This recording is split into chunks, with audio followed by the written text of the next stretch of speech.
We wanted to talk to the Minister about why it's taking so long to formulate new guidelines for the use of such seclusion rooms, why, when and how seclusion is used, particularly for children with autism.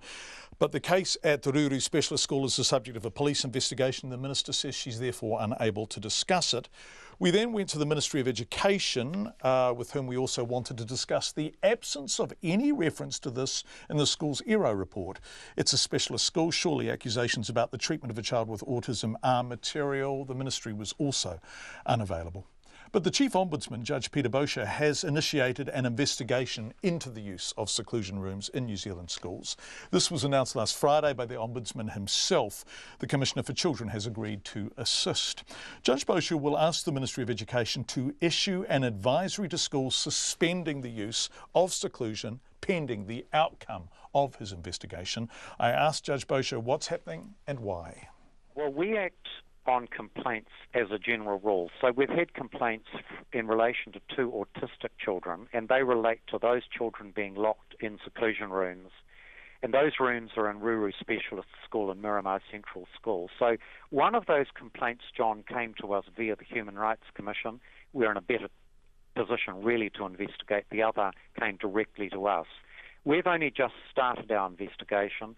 But when we get a complaint like this, we try and swing into action and deal with it as quickly as we can. Do you have a sense of how you regard the complaints? The Ruru School one dates back, almost a couple of years now. Have you ascertained facts from that and your feeling about them?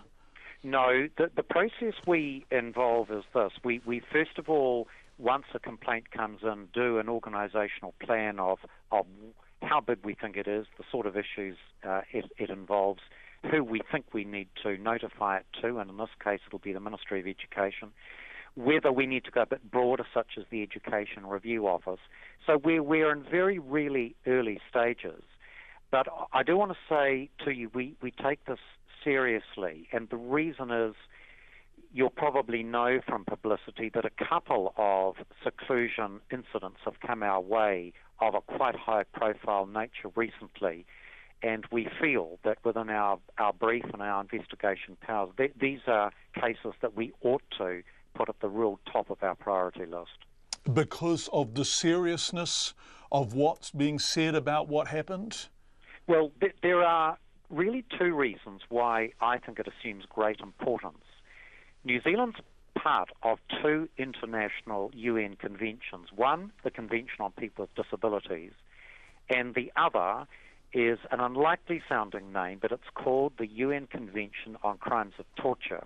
And we have ratified that in a statute. The latter one requires that in relation to any facility where there is a detention that occurs, that must occur reasonably. So in the case of prisons and mental health units, we look at those as core work to make sure any detention is reasonable. Where it's outside of those strict facilities, such as a school, if there's been action like this in the form of a detention, we're duty-bound under the convention to have a look and see whether what occurred was reasonable. So it's a good opportunity just to explain to you and your many listeners that we're duty-bound to take on this because of New Zealand's international reputation. It's early days, and I know that you believe absolutely in rigour and insight and intellect and due process, so I don't want to even attempt to put words into your mouth, nor would I be successful if I did so. But prima facie, is there a sense that we might be in breach, either literally or in spirit, of those UN protocols that we have ratified? It is too early, and it would be quite wrong for me to express a preview. What I think I can say to you to be helpful is that when there is a complaint like this, we look to see whether the surrounding context means that there might be some force in it. In other words, does it justify us using the considerable mana and strength of our office to investigate? We don't do it just at whim. And so I think the nature of the issue is sufficiently serious in the context that's been provided to us that we're justified in making this investigation. And Judge Boshier, when do you expect that you might begin to have something approaching a finding? Well, This is another good opportunity to indicate to you that we're speeding up here, and the office has had a reputation for being slow, and we're changing that. So the answer to your question is we will not mess around on this. It will have a high profile. There could be other instances throughout the country. I don't know.